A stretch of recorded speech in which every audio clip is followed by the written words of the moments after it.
Oh, thanks. Hello, Mrs. Ross, and how are you? You're one of the most gorgeous women I've ever seen. You're a lucky man, Mr. Rothstein.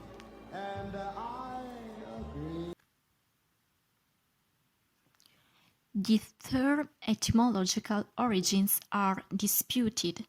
One claim is that trophy wife originally appeared in a 1950 issue of The Economist newspaper, referring to the historical practice of warriors capturing the most beautiful women during battle to bring home as wives. William Safire claimed that the term trophy wife was coined by Julie Connolly, a senior editor of Fortune magazine, in a cover story in the issue of August 28, 1989, and immediately entered common usage. However, the idiom is found in passing in a quote in a 1965 publication, apparently referring to the wife of Bernie Madoff. The 1994 marriage of the former Playboy playmate Anna Nicole Smith to old billionaire J. Howard Marshall was widely followed by the USA mass media as an extreme example of this concept. At the time of their marriage, he was 89 years old and she was 26. Even if the origins of the term are still disputed, everybody knows what the word trophy wife means. It's basically a young, attractive woman married to an older, more powerful man. In some cases, the trophy wife or girlfriend tend to be way younger than his partner. For example, 47 years old actor Leonardo DiCaprio's girlfriends were all younger than 25 years old. That is rather alarming. DiCaprio was 40 years old when he was dating 25 years old swimwear model Kelly Robach, 42 while he was dating model Nina Agdal, and 46 when he started dating 23 years old model Camilla Morrone. In some cases, some powerful men have still younger partners, but they are at least in their 40s, like in the case of famous actor Eddie Murphy, who is 60 years old, and his partner Paige Butcher, who is 42. Or, again, former USA President Donald Trump, 75, and his wife, the Slovenian former model Melania Trump, 51 years old. Ginger McKenna, played by the gorgeous Sharon Stone, is the female protagonist of Casino, a 1996 movie directed by Italian-American Martin Scorsese, with Robert De Niro and Joe Pesci, both Italian-American actors. In Scorsese's movie, Ginger is a gorgeous showgirl, and Ace, played by De Niro, falls in love with her because of her looks. As Ace says about her, Ginger's mission in life was money. Even if his best friend Nicky Santoro keeps telling Ace that Ginger is a gold digger, Ace marries her. At the end of the movie, the woman runs away with Ace's money. In Gentlemen Prefer Blondes by Hawks, 1953, Marilyn Monroe plays Lorelei Lee, a showgirl. Gus, a rich and powerful man, wants to marry Lorelei because of her out-of-this-world beauty, but Gus' father doesn't appreciate his son's choice. For his father, Lorelei is just a gold digger. However, Lorelei's answer is, "Don't you know that a man being rich is like a girl being pretty? You might not marry a girl just because she's pretty, but my goodness." This quote is actually very smart, and it makes me think about a great video I saw on YouTube. It's called Chris Brown and the Men Who Think We're Ugly by For Harriet. She's incredibly smart, and at one point in the video she says, "Beauty is the capital for women, but women are the capital for straight men." This quote hit me hard, and if you think about it, this is basically what Lorelei Lee is talking about in Gentlemen Prefer Blondes. Let's talk about another Martin Scorsese's movie, The Wolf of Wall Street. In this movie, Leonardo DiCaprio is Jordan Belfort, a rich and powerful man who falls in love with beautiful Naomi LaPaglia, played by Margot Robbie.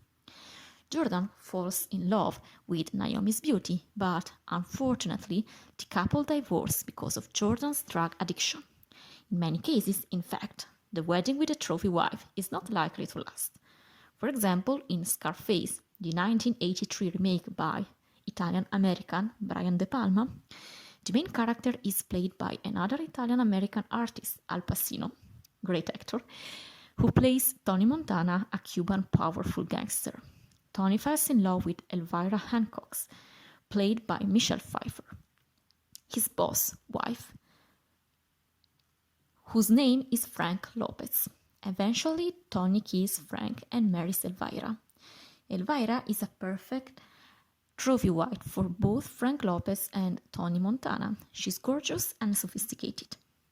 Unfortunately, at the end of the movie, Elvira suffers from depression and drug addiction. The reason is simple. Not Frank nor Tony know how to really love Elvira. They just wanted a beautiful woman next to them to show to their colleagues. Elvira's fate is very sad when the audience realizes she was just used as an object. What do these characters Ginger, Naomi, Lorelai, and Elvira have in common? They're all extremely attractive and they are used by their powerful and rich husbands as a way to show their social status. This means that, as for Harriet says, beauty is the capital for women, but women are the capital for straight men. Those powerful men love to show up with beautiful women next to them, and this led to another problem: sexual preferences and racism. Don't get me wrong, it's normal to have preference. My problem is when people justify their racism or colorism behind the word preference. My problem is when people justify their racism or colorism behind the word preference. Black women being undesired in the dating world. And this is not an opinion. This is based on facts and studies that were done. For example, OkCupid did a review of who were the least swiped upon amongst the different genders. And data show that most men on the site rated Black women as less attractive than women of other races and ethnicities. Of course, on the flip side of the coin, it's Asian men. I did read somewhere that the people that do worst on the apps are Asian men and Black women. Well, it's great. White people finally have an advantage somewhere.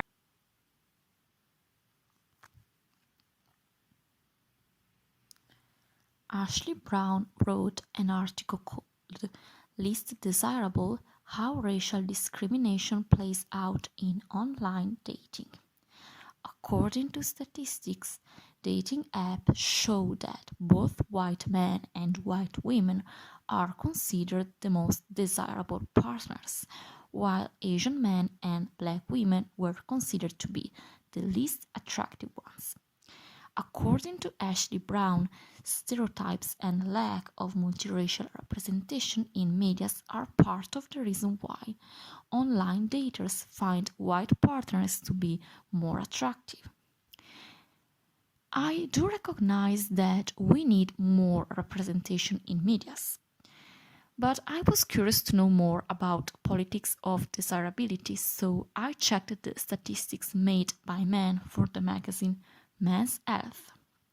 This statistics is called 10 Hottest Famous Women of All Time.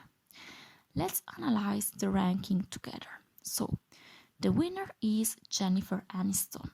Following her, Raquel Welch, Marilyn Monroe, Margot Robbie, Ursula Andress, Jennifer Connelly, Pamela Anderson, Jane Fonda, Angelina Jolie, and Sharon Stone. Those are the 10 hottest famous women of all time according to men. So I found this list very interesting.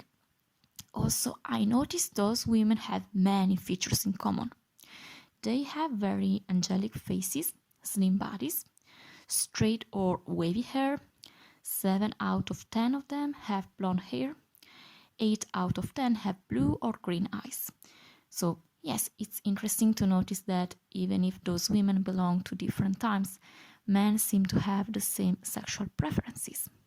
Another interesting thing I noticed is that those women have very innocent faces, like big eyes, small nose, with a more womanly body. In conclusion, some people may think that beauty is a social construct, but it is a fact that the way we look, especially for women, have huge consequences on our lives, especially on our relationships and job possibilities. The trophy wife is the perfect example of that. A young, attractive lady who can live a comfortable and privileged life just for her looks. So, what do you think about it? Let me know in the comments. If you like this video, like the video and subscribe to my channel.